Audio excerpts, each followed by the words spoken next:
Futebol sem fronteiras. Jogo jogado dentro do campo e fora dele. Bastidores, economia, política, turismo. O podcast do UOL para quem gosta de futebol internacional e tudo o que vai além de um simples grito de gol.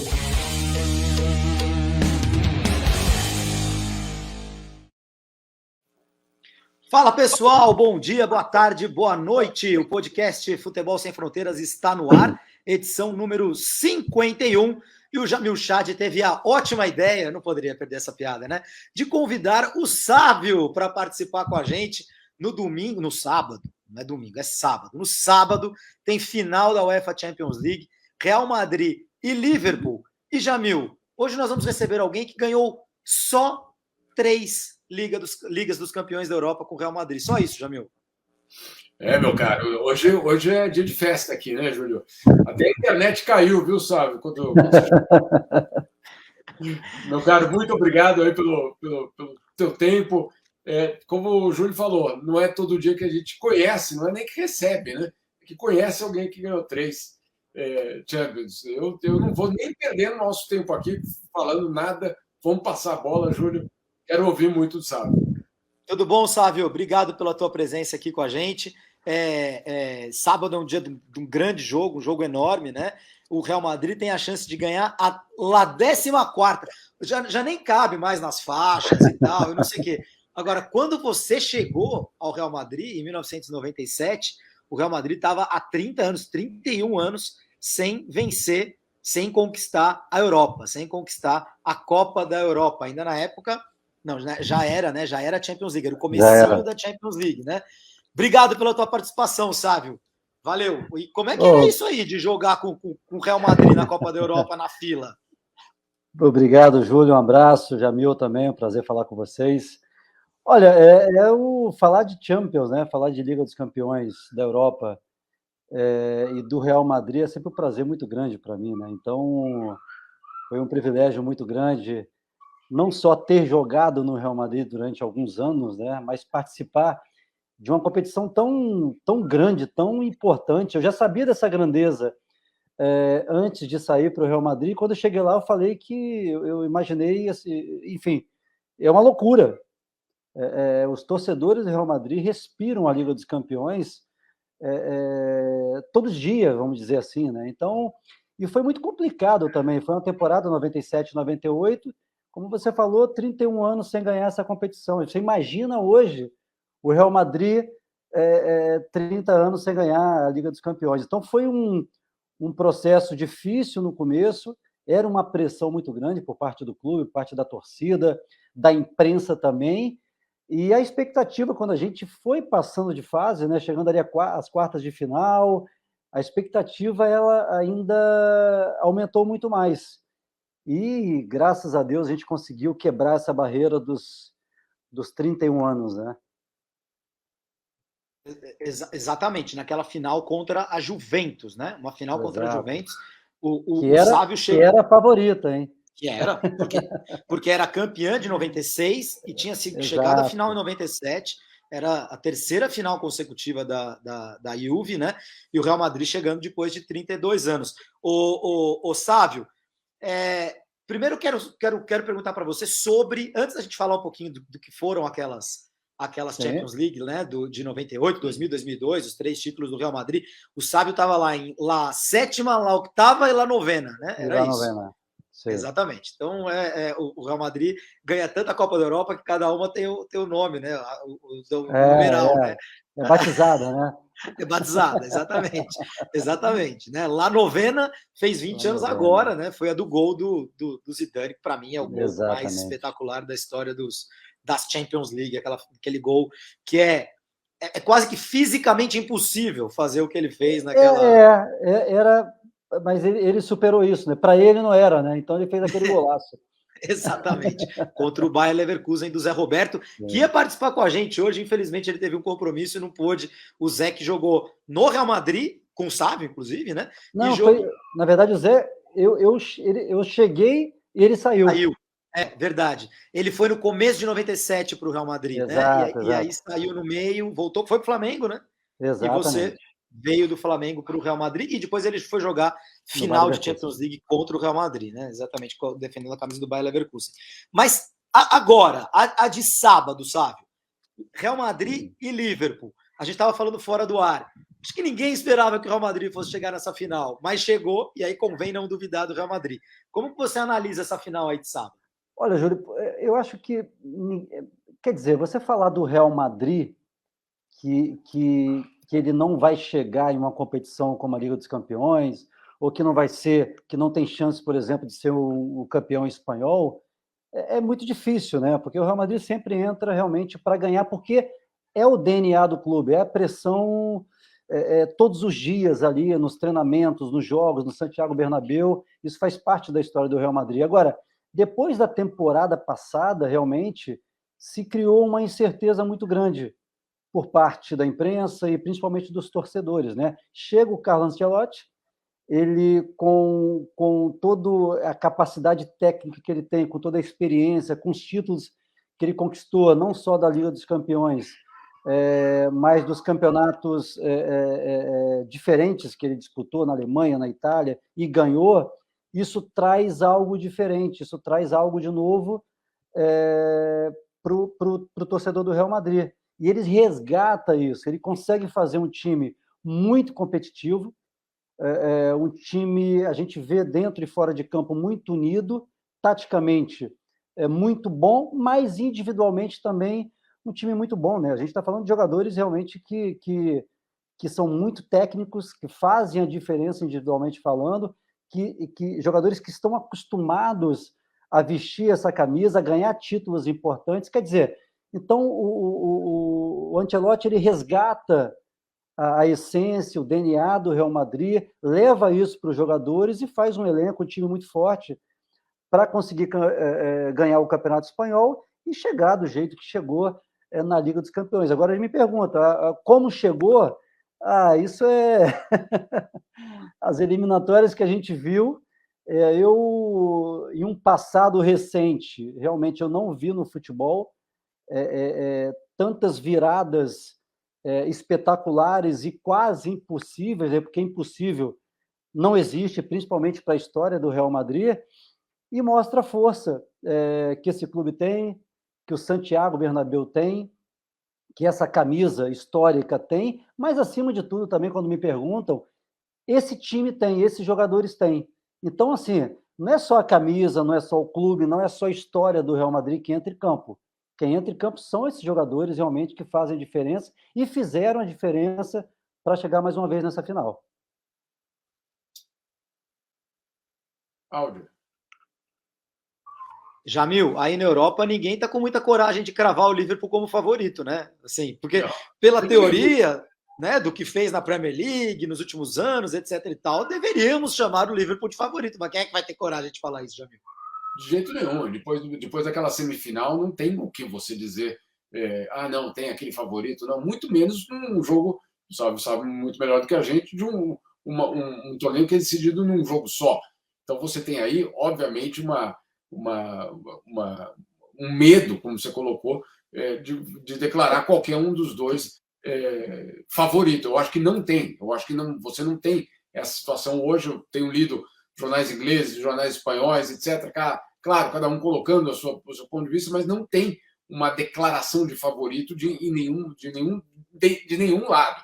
Agora, eu queria perguntar para o Sávio algo que eu sempre tive uma curiosidade em relação àquele... Quando termina a fila, parece que mexe uma chavinha no Real Madrid. Parece que ali inaugura alguma coisa diferente. Não que o Real Madrid não ganhasse o Campeonato Espanhol, ganhar, né? E continuou ganhando nos 30 anos, continuou ganhando normalmente, não foi nada. Claro, passou algum momento mais difícil, mas foi. Mas parece que daquele final dos anos 90 tem uma transformação real. E ela coincide com o Florentino Pérez também. O que é o Florentino Pérez nessa gestão? Porque muita gente, pelo menos de fora, vê ele como alguém muito, eu diria, duro. Perdeu, saiu. O técnico não deu resultado, e o resultado é o campeonato, saiu. Como é que foi aquele momento de transição?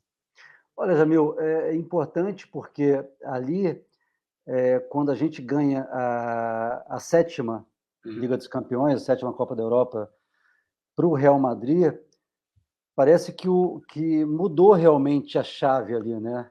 Enfim, o Real Madrid volta ao nível mais alto do futebol europeu. Nunca deixou de ser, mas quando você fica um longo tempo sem ganhar essa competição, você acaba saindo um pouco do cenário dos maiores clubes, né? Então, esse título realmente eu acho que foi um dos títulos. Claro que todos os títulos são importantes, os 13, porque é a história do Real Madrid, mas eu acho que esse título, a sétima, eu acho que foi um dos títulos mais importantes na história do Real Madrid, porque realmente quebra esse tabu, que é um tabu já em algum processo psicológico, porque o Real Madrid até então tinha feito grandes times, de grandes jogadores, mas que não chegavam e não conquistava novamente a Liga dos Campeões. Então, esse ano, essa temporada, ela foi muito, muito importante. E eu coincido também nessa transição do clube, né, que era o Lourenço Sanz, que era o ex-presidente, o falecido Lourenço Sanz, que me contratou, que me levou do Flamengo para o Real Madrid, no qual eu sempre tive um carinho muito grande, porque era uma pessoa muito, muito querida, muito humana também, e muito madridista também, né? E aí vem o Florentino Pérez para praticamente reformular todo o processo interno do Real Madrid. Então, o Florentino realmente, para mim, ele é um dos grandes presidentes da história do clube. Ele reformulou todo um processo de clube, onde a reestruturação ela foi fundamental, reestruturação técnica, administrativa, estrutural, quer dizer... Profissionalização, né, Sávio? Profissionalização. Exatamente, a profissionalização do Real Madrid na chegada do Florentino Pérez, ela foi extremamente importante para o clube. E eu acho também, eu sempre falei que ele é meio que um visionário, né? Não é à toa que é um dos maiores empresários da Europa na construção civil, e ele trouxe um pouco esse conceito e esse empreendedorismo dentro do clube, esse profissionalismo, essa coisa mais técnica dos profissionais. E hoje a gente continua vendo o Real Madrid não só ganhando títulos importantes, mas administrativamente colocando o time sempre num patamar muito elevado. Tanto que o Real Madrid Uma coisa rapidinha aqui dessa transformação. Isso lá no começo do Florentino, teve uma conversa que eu ouvi de um dos administradores dele, que ele falou que ele chegou e disse assim: olha, eu quero que o estádio tenha a mesma receita em dia de jogo e em dia de não jogo. E que o pessoal falou: não, como assim? Como que a gente vai ter a mesma receita no estádio? Eu falei: não quero saber. O dia de jogo vai ter a receita X. E o dia que não tiver jogo, eu quero a mesma receita. E os caras foram trabalhar para construir uma programação, aluguel de sala, conferência, que gerasse a mesma receita de um jogo de futebol. Ou seja, é alguém que, obviamente, pensa de uma forma diferente para transformar aquilo ali numa máquina de fazer dinheiro, não só num estádio para o jogo no fim de semana. Então, de fato, você tem aí uma transformação. E hoje o Real Madrid está reformando o estádio. O Real Madrid está com o dinheiro em caixa para contratar o Mbappé, que acabou decidindo não vir, então está com o dinheiro em caixa para fazer o que quiser. Depois a gente vou conversar um pouquinho mais com o Jamil, com o Sávio também, sobre essa história do Mbappé. Mas enquanto clubes na Itália, por exemplo, nem reformaram os estádios, tirando a Juventus, está todo mundo com os estádios da Copa de 90 ainda. Então o Real Madrid, que já tinha um estádio 5 estrelas, já está, entre aspas, construindo outro, né? Fez caixa em plena pandemia, e esse mérito a gente não pode tirar do Florentino Pérez. Vamos lembrar só do contexto, quando o Sávio chegou, e o Real Madrid realmente tinha perdido espaço, ele tinha sido campeão, logicamente, muitas vezes nos anos 80, bateu na trave, a Copa da Europa, é importante lembrar, era disputada só pelos campeões nacionais, e não era todo ano que você era campeão nacional, né? Hoje em dia, o Real Madrid, o Barcelona, o Liverpool agora, né, nessa nova fase, o Bayern de Munique, eles estão há 20 anos jogando a Champions todo ano. Não era assim naquela época, né? Você jogava não jogava o outro, jogava 2, não jogava 5. Enfim, era diferente. O Real Madrid ficou 32 anos sem ganhar a Champions League, mas ele não jogou 32 anos de Champions League, ele deve ter jogado umas 10, 12, sei lá, alguma coisa assim. E até nesse período, só completando, Júlio, na década de 80, o Real Madrid ganha o bicampeonato da antiga Copa da UEFA, né? Sim. Porque realmente era o campeão que jogava Champions. Então, era uma dificuldade muito grande também. A UEFA era até mais forte do que a Copa dos Campeões. Porque tinha lá segundo, terceiro, quarto, quinto colocados, enfim. Exatamente. E o Real Madrid perde uma final traumática pro Liverpool, em 1981.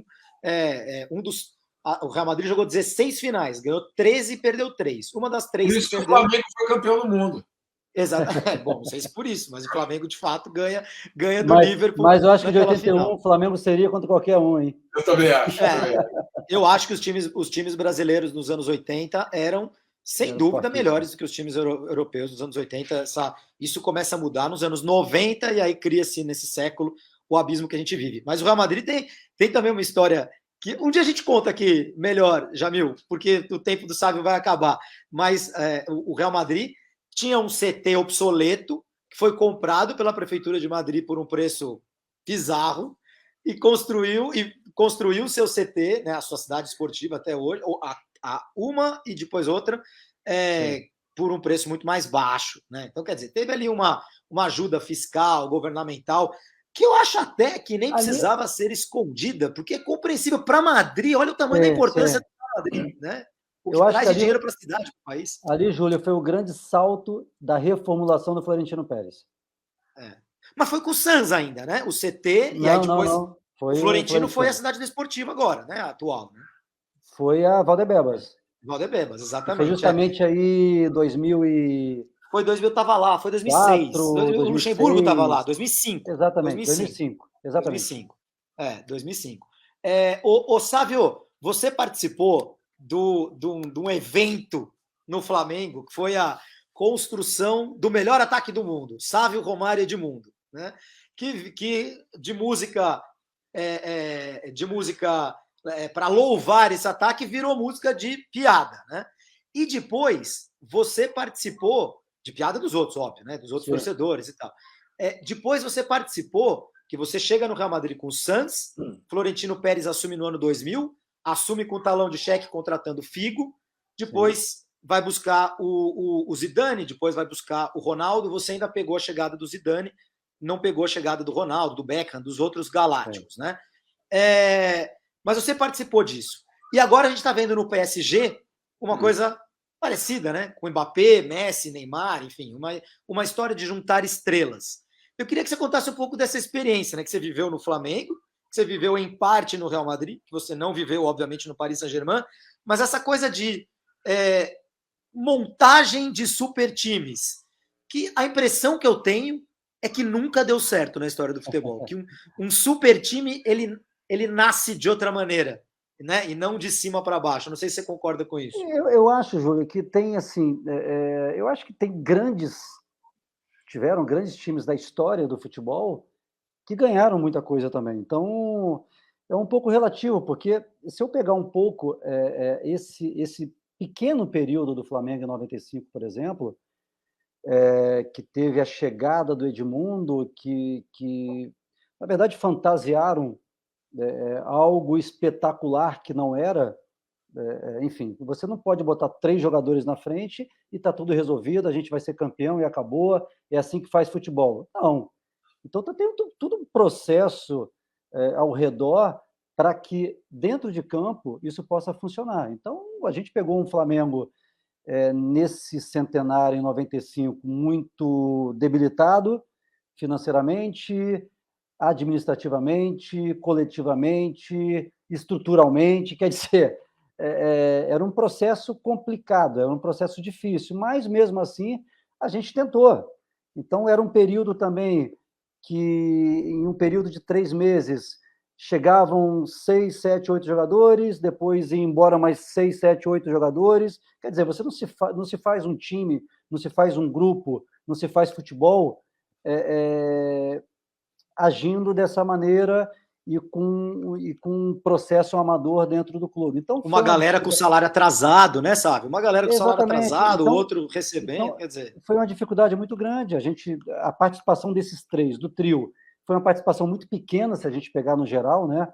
Porque um tinha problema de contusão, o outro tinha problema externo, outro tipo, quer dizer, a gente acabou não jogando muito nesse trio. Então, eu chego no Real Madrid um pouco, vamos dizer, rodado, mesmo jovem, com uma certa experiência do que tinha acontecido em alguns períodos do Flamengo, e chego num clube muito grande, e chego num clube que estava há 31 anos sem ganhar a Liga dos Campeões, e com um vestiário realmente repleto de grandes jogadores, eu vou citar alguns aqui, por exemplo, como o Roberto Carlos, o goleiro era o Ilgner, campeão alemão, na Copa do Mundo de 90, Seedorf, Hierro, Fernando Redondo, Hierro, Raul, Suker, Mijatovic, quer dizer, era um time muito forte, individualmente falando. Suker era artilheiro da Copa, de 98. Exato. Chegou como artilheiro da Copa. Mas foi legal porque eu vi nesse grupo um comprometimento muito forte, muito grande.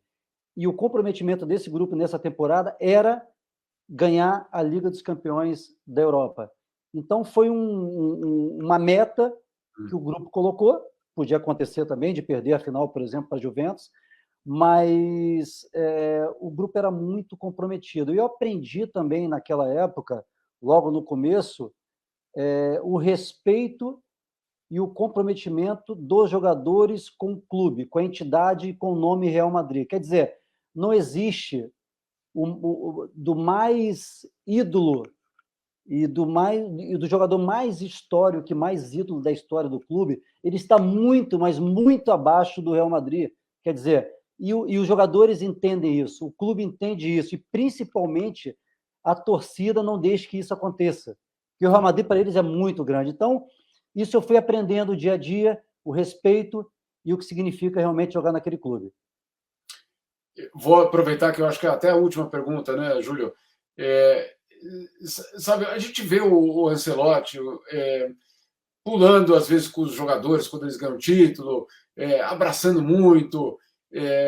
Parece um amigo, né? Parece um cara que está ali muito próximo deles. Você vê algum tipo de paralelo entre o Carlo Ancelotti e o Del Bosque, que você conheceu muito bem, que treinou, ou não? Ou são eu vejo sim, Jamil, foi uma boa pergunta, porque a gente vê o Carlo Ancelotti, que ele passa, pelo menos do lado de fora, e contatos que eu tenho também, amizade que eu tenho ainda no Real Madrid, uma liderança muito grande. E uma liderança que eu chamo um pouco mais silenciosa, um pouco mais de gestos ou de conversa no dia a dia com esses jogadores. E praticamente a mesma coisa do que passava o Vicente Del Bosque para a gente. Eu trabalhei com o Vicente, se eu não me engano, foram três, 4 temporadas, 3 temporadas, no qual nós ganhamos as 2 Ligas dos Campeões. Em 3 temporadas eu nunca vi o Vicente Del Bosque dar um grito com algum jogador. Quer dizer, ele passava um conceito de jogo, tático, técnico importante para os jogadores, mas ao mesmo tempo ele passava e os jogadores assimilavam isso com um respeito muito grande. E eu acho que tem uma comparação, sim, nesses 2 trabalhos e nesses 2 treinadores históricos da história do Real Madrid, né? Júlio, o áudio. Em 98 não era ele, né, Sávio? Era não. Em 2000 e 2002, né? 2000 e 2002. 98 foi um cara também que me ensinou muito na minha chegada no Real Madrid, que era o Jupp Heynckes, o alemão. Né? Um cara muito sério, muito trabalhador, e ele me ajudou muito no começo no Real. O Heynckes vai ser campeão de tudo pelo Bayern em 2013, antes da chegada do Guardiola, e o Del Bosque vai ser simplesmente campeão do mundo com a Espanha em 2010, depois europeu em 2012. E os 2 caras com esse estilo, né, sabe? O Heynckes também, né? Era um estilo mais professoral, né? Mais compreensivo, né? Sem querer aparecer. Né? Era um estilo alemão muito boa pessoa, mas muito sério, muito centrado, né? Extremamente profissional. Eu lembro que uma passagem rápida, né? Quando eu me apresentei no Real, eu estava com um problema de tornozelo, eu tinha sofrido uma entrada no Brasil, e eu fui lá para assinar contrato e E eu ia voltar para o Brasil para 2 semanas depois me apresentar oficialmente ao clube e começar a treinar. E ele sabia já desse problema no tornozelo e eu comuniquei a ele. E ele falou, não, você não vai voltar, você vai tratar seu tornozelo primeiro, você vai se recuperar, volta para o Brasil, você tem ali 2, 3 dias para resolver essas coisas e você já volta, porque eu quero você treinando normalmente com um grupo. Quer dizer, eu olhei e falei, opa, o negócio aqui é sério, é bastante sério, né? E foi legal, porque eu comecei a entender realmente o que significava jogar na Europa, jogar no Real Madrid, principalmente disputar a Liga dos Campeões. É muito interessante, porque aí depois o Del Bosque vai ser mandado embora pelo Florentino em 2002, né? Não, em 2003, né? Mesmo campeão espanhol, e aí o Real Madrid entra numa espiral de 5, 6 anos muito ruins, né? Independente do técnico que passava por lá, com aquela política de contratar grandes figurões e só. E eu acho que o Florentino de 20 anos atrás teria pego esse dinheiro agora, que ele não vai gastar com o Mbappé, e já estaria saindo fazendo loucuras. E não, né? Possivelmente o Real Madrid vai compor melhor esse elenco, que é jovem e que já é muito bom. Todo mundo amadurece, inclusive o Florentino Pérez. Ô, Cassávio, olhando as campanhas de 98, 99, 2000, 2001, 2002, né? Aquelas 5 temporadas que você passou no Real Madrid, em 99 e 2000, quer dizer, a Champions do meio, lá octava, é a do Sávio, né? É quando você estava jogando, você era titular do time, você dá assistência na final, na semifinal. Queria até que você relembrasse de algum grande momento desses anos todos de Real Madrid e dessa Champions do ano 2000 especificamente. Foram muitos momentos bons. As 3 são muito especiais. Em 98, eu tive uma lesão no final do jogo, nas quartas de final contra o Bayer Leverkusen. Eu consegui voltar ali no segundo jogo da semi contra o Borussia Dortmund e cheguei a tempo para ir para a final. Fiquei no banco naquela final contra a Juventus. Enfim, a de 2000 foi muito especial porque muito mais ambientado no clube, com a torcida realmente que estava cada vez mais ao meu lado. Eu sempre tive um carinho muito grande do Santiago Bernabéu, aquilo ali me incentivava, e a Champions de 99 e 2000 realmente foi muito especial, a nível de gols, a nível de assistências, principalmente, assistências importantes, né? Mas eu acho que o grande momento, Júlio, dessa competição, dessa Champions de 2000, foi justamente a semifinal contra o Bayern de Munique, em Munique, que nós perdemos por 2-1, mas nós tínhamos ganhado no Santiago Bernabéu por 2-0. E a assistência foi minha para o gol da Anelka de cabeça e de perna direita. Quer dizer, perna direita, para mim, na minha carreira toda, eu devo ter cruzado ali umas 2, 3 bolas certas, né? Que uma foi da Anelka na semifinal. Então, esse gol do Anelka, ele foi extremamente importante, porque já com 10 minutos de jogo estava 1-0 o Bayern de Munique e a pressão era muito grande. E um contra-ataque, eu fiz a jogada, eu cruzei de direito, o Anelka fez o gol. E engraçado que um tempo atrás, anos depois, eu encontrei com o Elber. O Elber era o número 9 do Bayern de Munique, né? E o grande número 9. E que fez o 2-1 desse jogo. Exato. E aí o Elber falou, Sávio, se eu não me engano, era o Senhol, o lateral direito. Ele já está... Nesse jogo jogou o Babel. Não jogou o Senhol, estou com a escalação foi aqui. Foi o Papel. Exatamente. E foi justamente, foi o Papel. E a comissão técnica já tinha falado para ele, olha, o Sávio pegou na bola, fecha a esquerda dele, acabou. Se você fechar a esquerda dele, acabou.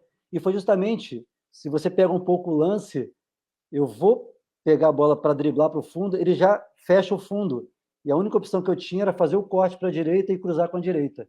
Então foi muito legal. Mas essa competição, ela foi muito especial para mim. Teve a assistência no 3-0 do Valência na final em Paris. Você entrou, né? Esse jogo você entrou. Eu entrei no segundo tempo e praticamente a gente sentenciou ali para o 3-0 o gol do Raul. Então, essa competição realmente foi muito importante. Ô, Sávio, deixa eu te fazer uma pergunta que não estava no script, mas agora me bateu uma curiosidade, né?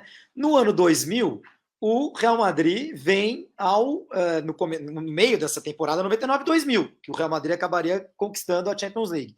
Vem ao Brasil jogar o Mundial de Clubes, o primeiro Mundial de Clubes da FIFA, né? O Mundial que o Corinthians venceu, vencendo o próprio Real Madrid, né? E aí, enfim, e depois é aquela história toda, né? Que a gente conhece. Muita gente aqui no Brasil falava, não vale nada, Copa Verão Vivo, não sei o quê. E acho que só quando o Corinthians vai ganhar lá Claro que o Corinthians não concorda, Sim. mas só quando o Corinthians vai ganhar lá com o Tite, o Campeonato Mundial em 2012, a Libertadores Mundial, parece que o Corinthians ganhou um e levou dois, né? Que meio que chancelou o do ano 2000, que tinha sido sem Libertadores, né? Aí ninguém vai ter mais nada que falar do Corinthians. Mas, ao contrário das Copas Intercontinentais, que você também participou de algumas, né? Das três, né? Não, de duas, né? Você participou da de 98 e a de 2000, né? 2002 você já tinha saído. Que o time europeu vai lá, abre um espaço no calendário, vai lá e vai jogar. Ninguém entra em campo para perder, né? Todo mundo entra em campo para ganhar. E claro que a mentalidade do europeu é um pouquinho diferente da do brasileiro. Mas naquele do ano 2000 era um campeonato meio longo, aquele primeiro Mundial da FIFA. Era um negócio meio longo. E a gente tem a imagem dos caras do United tomando caipirinha na praia, o Real Madrid jogando com alguns jogadores que nem eram titulares absolutos. Você que viveu aquele Mundial e a mentalidade do clube antes daquele Mundial, sem querer te complicar, mas quais eram as conversas internas, assim? O Real Madrid colocava aquele Mundial da FIFA em que pé, assim? Não, eu vou ser bem sincero, eu não quero aqui desmerecer nenhum título e o título que o Corinthians conquistou. É um Mundial. Então, não é isso. E nós quando nós chegamos aqui, viemos para disputar. Enfim, e possivelmente, se pudesse, ganhar. Agora, Júlio, eu vou ser sincero. Eu, como brasileiro, por exemplo, o Roberto Carlos, como brasileiro, nós encarávamos a competição como brasileiros, que era um Mundial, e um Mundial no nosso país, para a gente disputar. Agora, os europeus não encaravam dessa maneira. Não encaravam dessa maneira, porque a gente sai no meio do campeonato espanhol e da Liga dos Campeões, claro. A gente para lá os campeonatos do Real Madrid, vem para o Brasil, com a temperatura de 38, 40 graus, quer dizer que eles não estão acostumados com isso também, e para eles era um pouco, entre aspas, vamos acabar o campeonato e voltar para as nossas competições, porque, enfim, eu acho que, no fundo, para eles era uma obrigação vir para o Brasil, disputar o Mundial, porque senão teria também uma punição, se eu não me engano, da FIFA. Sim, foi um acordo que o Blatter costurou com todo mundo ali. Exatamente. Então, não tinha o mesmo significado para eles do que teve para mim, por exemplo. Né? Mas é claro que nós chegamos aqui, nós disputamos de igual para igual, tentamos fazer uma competição interessante, não classificamos para a final. Teve aquele empate contra o Corinthians, 2-2. Nós perdemos um pênalti no final, o Anelka perdeu um pênalti, e o Dida defendeu, e não classificamos por um gol de diferença, se eu não me engano. Que o Corinthians tinha jogado depois do Real Madrid, sabendo o que precisava fazer para ter esse gol a mais de diferença. Mas, enfim, foi uma competição atípica para a gente, mas, enfim, a gente não tira méritos de quem ganhou, não tira méritos do Corinthians, que estava ali para competir e para ganhar. Mas jogou o Carembê, né? Que não jogava, praticamente. Na verdade, o Carembê era um meia, né? E o Carembê foi... O Vicente de zagueiro, que ele não era acostumado também. Levou uma no meio das canetas do Edilson e ali o Corinthians escreveu a sua história. Sávio, agora sim a última. Jamil, posso fazer a última? Pode. Eu quero saber de sábado, Sávio, a tua leitura do jogo de sábado, né? Não é nem o quem vai ganhar, quem vai perder, mas assim, qual que você considera que pode ser uma chave para o Real Madrid contra esse time do Liverpool tão intenso, né? No perde, recupera, enfim, esse futebol tão intenso jogado hoje, principalmente pelo time do Klopp, né? E ao contrário, como que você vê que o Liverpool pode explorar algum tipo de fraqueza do Real Madrid? Júlio, o jogo... eu acho que um jogo muito igual. Primeiro, por se tratar de uma final de Liga dos Campeões, tudo pode acontecer, né? É jogo único, mas é um jogo muito equilibrado. Eu acho que eu vejo dois times fortes, taticamente também, mas principalmente individualmente. Então, são dois times que individualmente podem desequilibrar com uma ou duas ou três jogadas e fazer a diferença. Eu acho que é um jogo que, por ser uma final também, quem errar menos vai ganhar essa final. E, como eu falei, não existe favorito para um jogo desse tamanho, não existe um favorito para uma final dessa na Liga dos Campeões. A gente está falando de dois times com camisas muito pesadas também, acostumados a jogarem finais importantes e competições importantes como essa. Então, eu acho que é um jogo de um equilíbrio muito grande e eu espero que seja realmente uma grande final. É claro que a nossa torcida aqui em casa, né, principalmente, é o coração madridista, então a torcida vai estar muito, mas muito grande para que a gente possa vencer essa 14ª. Ô, Jamil, eu quero agradecer o Sávio e chamar a atenção para um fato. Acho que o Sávio é um jogador que marca muito. Se eu pudesse escolher um jogador para falar assim, olha, qual é o momento de transição em que o futebol brasileiro vai perder espaço e o futebol europeu vai ficar muito mais forte do que o futebol sul-americano, eu acho que o jogador que simboliza isso é o Sávio. Porque antes, nos anos 60, depois 70, mas principalmente nos 80, que os europeus às vezes nem podiam ter estrangeiro, às vezes podia ter um, depois foi aumentando para 2 e tal. Aí ia lá o Romário, entendeu? Ia para lá o Júnior, o Zico, quer dizer, meia dúzia de caras, né? Realmente os principais, né? Os 3, 4 jogadores melhores do futebol brasileiro que iam para lá, né? Junto com o holandês que ia para a Itália, com o alemão que ia para não sei onde. E aí, no meio dos anos 90, com Comunidade Europeia, né? E com Lei Bosman, é quando o leque se abre. E o Sávio é o primeiro cara que talvez devesse ter feito carreira aqui e que já não fez. Foi brilhar mesmo lá no Real Madrid. É a transição. Eu acho que o Sávio simboliza isso. Concorda, né, Sávio? Pelo que eu não estou falando bobagem. Não está falando bobagem. Eu acho que foi um processo de transição mesmo naquela década de 90. E eu estava até conversando ontem com os amigos, e era tão difícil, né? Um jogador, e a década de 90, eu que comecei na década de 90, eram grandes jogadores do futebol brasileiro. Eu posso enumerar aqui 200, eram craques realmente, né? Mas era tão difícil também um jogador no futebol brasileiro sair para grandes clubes como Real Madrid, como Barcelona, e eu tive essa oportunidade. Na década de 90, ir para o Real Madrid, ser contratado, mas enfim, eu estipulei também que na minha cabeça não era só um sonho de jogar no Real Madrid também. Eu queria chegar lá e fazer história no futebol espanhol e com essa camisa. E graças a Deus, hoje eu agradeço muito porque esse sonho foi realizado e eu tive a oportunidade de ganhar títulos importantes com essa camisa tão forte, tão pesada, né? Mas eu acho que a década de 90 realmente foi importantíssimo para essa transição do futebol brasileiro, principalmente.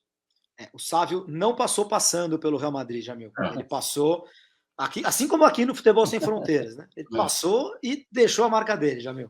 Não, eu tenho muitos amigos na Espanha, mais em Barcelona. Minha família está lá em Barcelona, etc. E eu vou te dizer, sabe, todas as vezes que eu me apresento como brasileiro e a gente vai no assunto futebol e a gente vai no assunto Real Madrid, você acha que vão falar, né?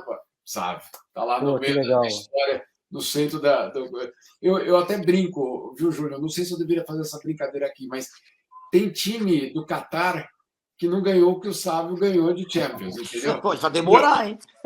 Vai demorar. Não, isso é legal. Então, para mim, é claro que a história dos clubes, elas são realmente maravilhosas.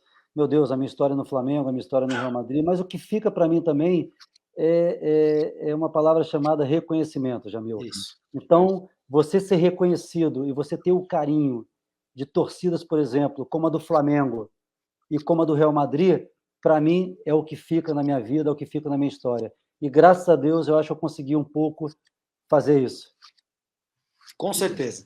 Obrigado, viu, Sávio? Obrigado pela tua presença. Eu vou continuar com o Jamil mais um pouco, mas o Sávio tem que ir, tem uma reunião importante. Obrigado, boa sorte no sábado. Valeu pela tua presença. Júlio. Muito obrigado, Jamil. Um grande abraço. O prazer foi imenso. Valeu.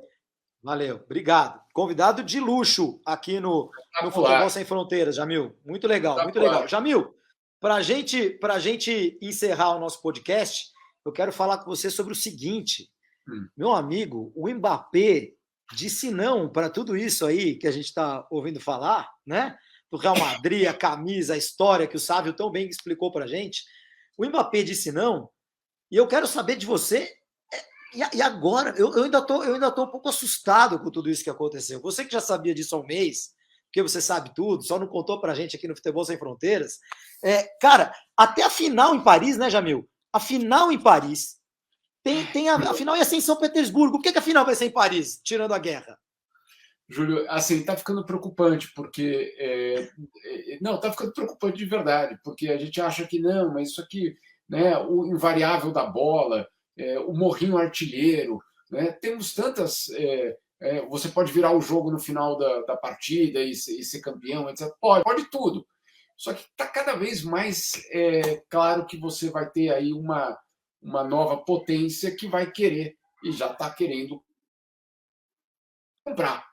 Isso, quem dizia isso comprar é o Jerome Valcke. Você imagina, nós estamos falando daquele secretário-geral da FIFA que mandou o Brasil levar um chute no traseiro, foi alvo de processo de corrupção, de compra ilegal de ingresso, ele fez tudo. Mas tinha um e-mail dele há 10 anos que dizia assim: esse pessoal do Catar está achando que vai comprar o futebol. Ele escreveu isso no e-mail. Ele, não fui eu. Foi o Jerome Valcke que escreveu isso no e-mail. E eu estou achando que ele tinha muita razão disso. Porque, olha, Copa do Mundo, né, no Catar esse ano. Por mais que a gente tenha gritado, entidades de direitos humanos questionado, corrupção, vai ser no Catar. E não vai ter jeito de tirar do Catar. Vai ser no Catar. E aí você tem o Paris Saint-Germain vindo com esse projeto extremamente forte. Tão forte que você faz uma transação dessa que o Mbappé opta por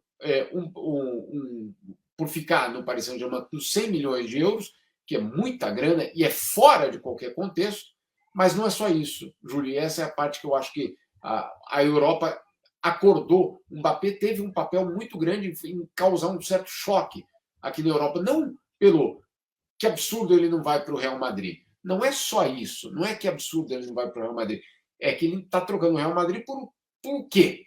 E aí que vem a história. O Paris Saint-Germain teve um déficit no ano passado de 300 milhões de euros. Déficit de 300 milhões de euros.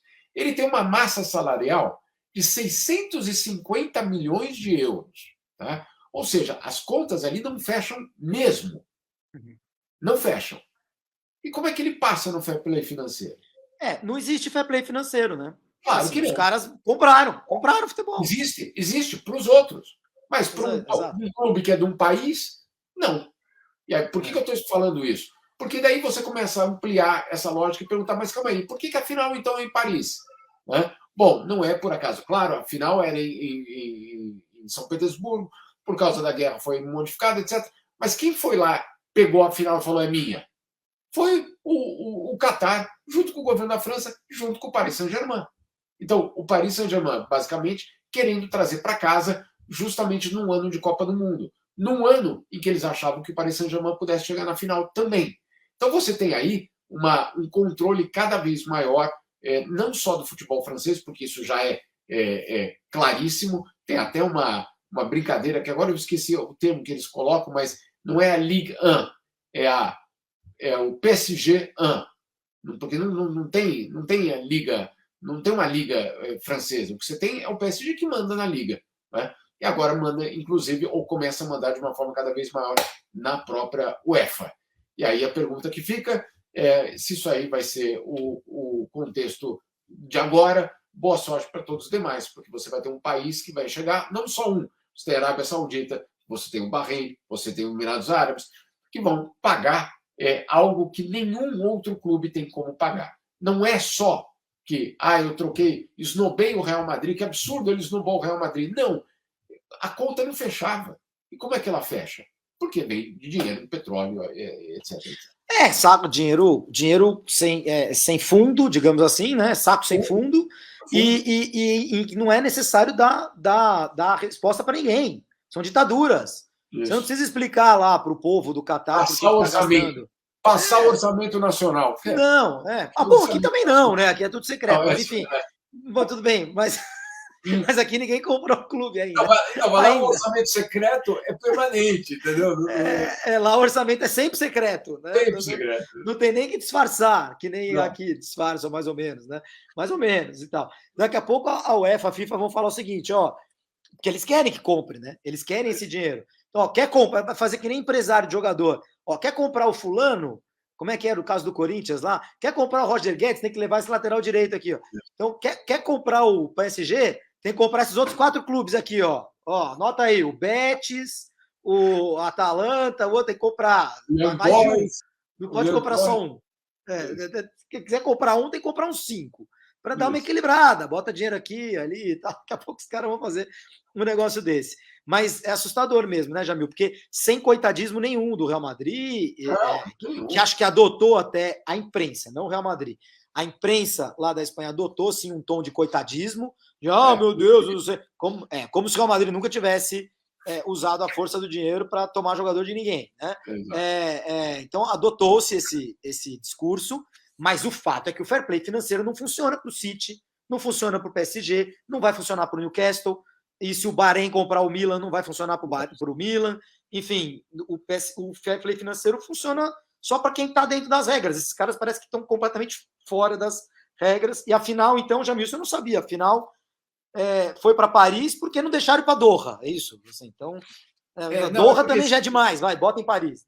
Isso que eu ia falar. Ir para Doha, para você ter ideia, teve um ano aqui que o congresso anual da Associação de Clubes Europeus, chama a ECA, né? Chama Associação de Clubes Europeus, foi no Catar. Tá? O congresso anual foi no Catar. Eu fico imaginando, deve ser vamos fazer a final a final do esqui alpino em Bariloche, do europeu, né? Tudo bem, lá também tem neve. Tipo Rally Paris-Dakar. Isso, o último foi na Arábia Saudita, também tem areia. Mas não é isso, sabe? Obviamente, você tem uma identidade. Agora, o Catar passou de todos os limites em muitos aspectos. Aí eles falaram, não, calma aí. Tudo bem, quer pagar, quer fazer a publicidade, quer mandar, tudo bem, mas faz aqui em casa. Mas em Paris, né? Aí fizeram isso. E tinha a chance do PSG chegar nessa final, né? Com Neymar, Messi e Mbappé, e acabou que o Real Madrid estragou os planos do Paris, estragou os planos do Chelsea e estragou os planos do Manchester City na semifinal, né? O Real Madrid realmente eliminou os 3 novos ricos. Eu não tinha me dado conta disso, né? O Real Madrid eliminou, foi o clube raiz mesmo, né? Representando a Europa raiz. Não, mas tinha aquele debate, logo nas oitavas de final, os velhos, as velhas potências contra os novos ricos. Né? O que vai acontecer, etc. É um debate um pouco espúrio, porque não é isso, não é os novos ricos contra os velhos ricos. São aqueles que não cumprem uma certa regra e aqueles outros que batem basicamente em tudo isso. Então, não é exatamente esse, mas o Real Madrid veio com essa aura. Não, nós somos os tradicionais, nós somos aqueles que representamos a identidade do futebol europeu, vocês, quem são vocês, basicamente. E acabou pingando, né? Então, não, tirou os 3. Agora, o Liverpool, adversário do Real Madrid na final, é um clube tradicional, tão tradicional quanto o Real Madrid, tem 5 Copas da Europa, né? Não estou enganado, são 5. Mas também hoje tem dono, né, Jamil? Assim como outros e tal. Quando chega o dinheiro do Abramovich lá no Chelsea e depois no City, o United, o Arsenal, o Liverpool, eles precisam rebolar de alguma maneira. E eles vão ser vendidos. Quem é dono esses caras que são donos do Liverpool são donos atuantes ou simplesmente deram sorte, eles acertaram a mão com a contratação do Klopp? Não, Júlio, tem uma história espetacular de transformação do Liverpool na ponta de lança de um fundo de investimento gigantesco americano. Então, assim, não sim, Klopp, espetacular, todos nós adoramos ele. Eu vou falar que nem o ministro do Bolsonaro sobre o Musk, né? We love you, né? Aquela coisa.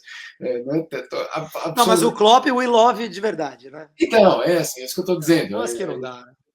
Não dava para repetir aquela cena patética, mas quase, né? Você poder falar para o Klopp uma coisa dessa, sim, você representar algo muito genuíno do futebol. Eu rapidamente preciso me corrigir aqui. O Liverpool tem 6.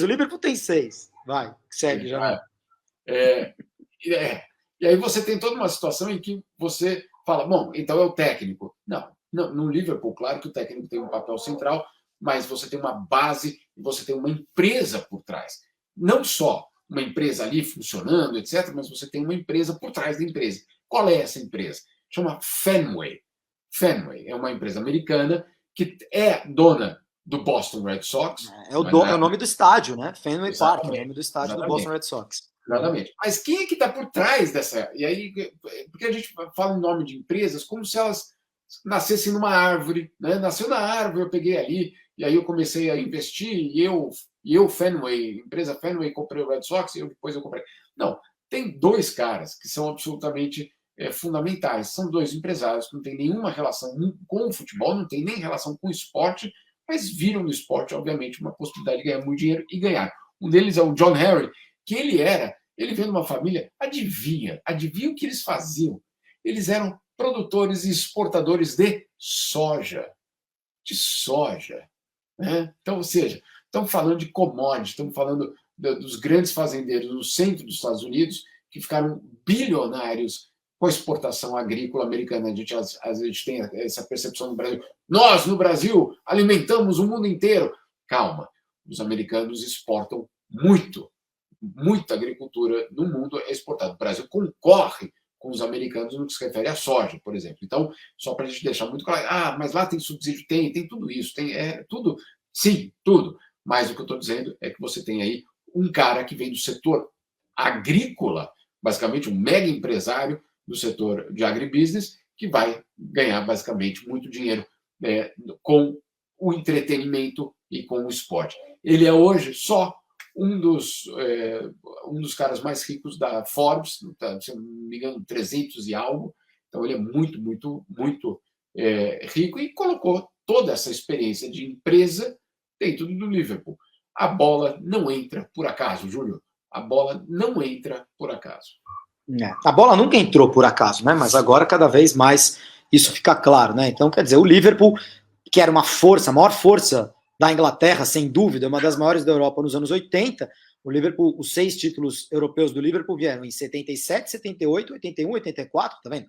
4 em 8 anos, e aí depois em 2005, que foi meio acidental, convenhamos, e naquela final épica contra o Milan, e 2019, já na era Klopp, né? O Liverpool chegou na final em 2018 contra o Real Madrid, perdeu em 2019, foi campeão, e agora chega novamente em 2022. Né? Em 20 não deu, em 21 não deu, mas é a terceira final em 5 anos aí do Liverpool, do Klopp, e não é simplesmente porque a camisa voltou a ser pesada, é porque voltou a ter muito dinheiro dentro do clube e uma administração profissional, que foi o que, pelo menos isso, né, Jamil? A chegada desses multimilionários, desses fundos, desses estados-nação comprando times, gerou, né? Gerou a necessidade de uma era profissional, que a gente comentou com o Sávio, que no Real Madrid não começou por causa desse gatilho. Começou quando o Florentino Pérez assume lá no ano 2000.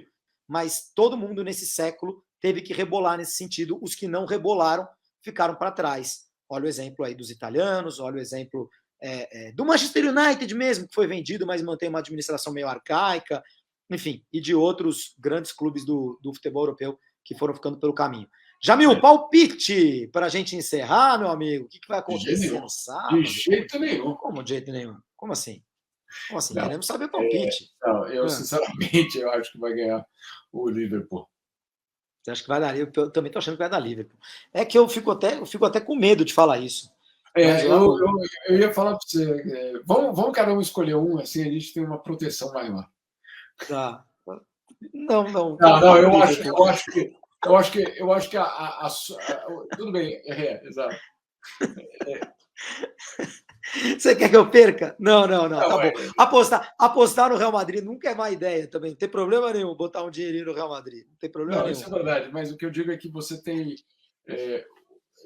tudo bem, o Real Madrid foi impressionante em todos esses jogos, mas ele também teve uma vamos ser colocado aqui também, ele tem muita sorte também em todos esses jogos. Claro, teve muita Então, estrela.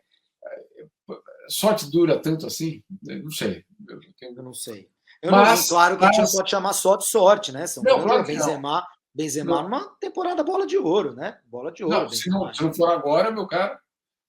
Não, vai ser, tem que ser. Tem que ser. Nem que o Salah faça 5 gols na final de sábado, a bola de ouro vai ter que ir para o. Bom, se o Salah fizer 5 gols, talvez muita gente mude de voto, mas vai. Exagerei, mas vai. Que o Liverpool seja campeão com o gol do título do Salah. Eu acho que não é suficiente para tirar a bola de ouro do Benzema.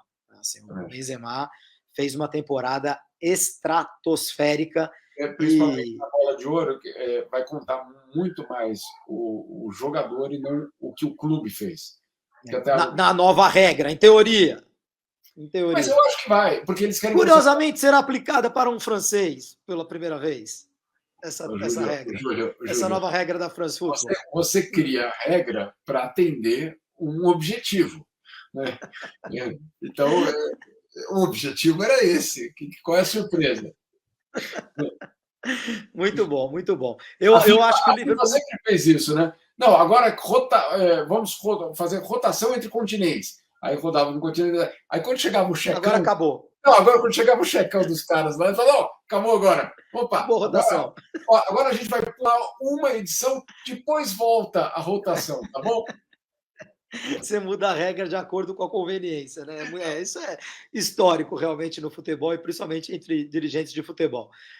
Eu acho que o Liverpool vai ganhar o jogo. Eu acho que o Liverpool vai ganhar, mas eu acho que o Liverpool é mais time do que o Real Madrid.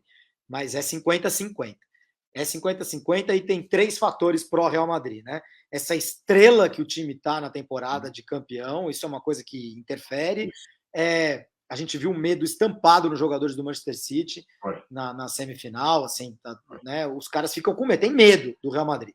A segunda coisa, o Thiago não deve jogar, e é um desfalque importante para o Liverpool, e que tem a ver com a terceira coisa, que é o desgaste, né? O Real Madrid está um mês se preparando para essa final, dando alguns minutos aqui e ali na reta final de Campeonato Espanhol, ele já era campeão espanhol, enquanto o Liverpool ali, ó, na pauleira, na pegada, jogou prorrogação há 2 semanas contra o Chelsea na final da FA Cup, é campeão da FA Cup, perdeu a Premier League naquele milagre do Manchester City. Na semana que vem, a gente vai fazer um balanço aí da temporada do futebol europeu, meu grande Jamil Chad, e falar também já de futebol de seleções, porque as últimas vagas de Copa do Mundo vão estar sendo decididas agora no começo de junho. Grande episódio 51, hein, Jamil? Muito legal contar com o Sávio, né? Estivemos à altura da final que vem por aí. Obrigado, meu amigo. Posso contar um segredo? Posso contar um segredo? Claro, conte para todos nós. Logo antes desse programa começar, meu filho veio me dizer: papai, sabe que jogo vai ter aqui em Genebra daqui a 2 semanas? Eu falei: qual? Ele falou: Espanha e Suíça. Eu falei: nossa, vamos então, vamos no jogo. Aí ele fala assim: não vale levar a camisa do Brasil. Eu falei: tá bom, tá bom. Vai que fica mal visto, né? Bem, nossa hora vai chegar, você vai ver. Vai chegar. Nossa hora de o resgate será pago da camisa amarela. Aqui em casa ainda vão entender o que é futebol. Bom amistoso, hein? Bom amistoso. Suíça, adversária. Liga das Nações. Já é Liga das Nações, é verdade. Já é Liga das Nações, né? É verdade. Tava até esquecendo disso. A UEFA também sempre dá um jeito de botar uns campeonatos aí, hein, Jamil? O fim dos amistosos, a gente achou, né? Agora acabou, os amistosos acabaram, agora é futebol de verdade. Aí cria uma picaretagem dessa, continental, mas tudo bem. Aí, por isso que o Brasil vai jogar, por isso que o Brasil vai ter que jogar com o Japão e com a Coreia do Sul, apesar de não ter nenhum asiático no caminho e nem potencialmente no caminho da seleção na Copa do Mundo. E aí o ingresso que era, sei lá, 15 euros, um amistoso, fica 50, 60. Então. Porque já é competição. Claro. Exatamente. Valeu, Jamil. Até semana que vem. Boa final para vocês. Valeu, um abraço. Futebol sem fronteiras. Jogo jogado dentro do campo e fora dele. Bastidores, economia, política, turismo. O podcast do UOL para quem gosta de futebol internacional e tudo o que vai além de um simples grito de gol.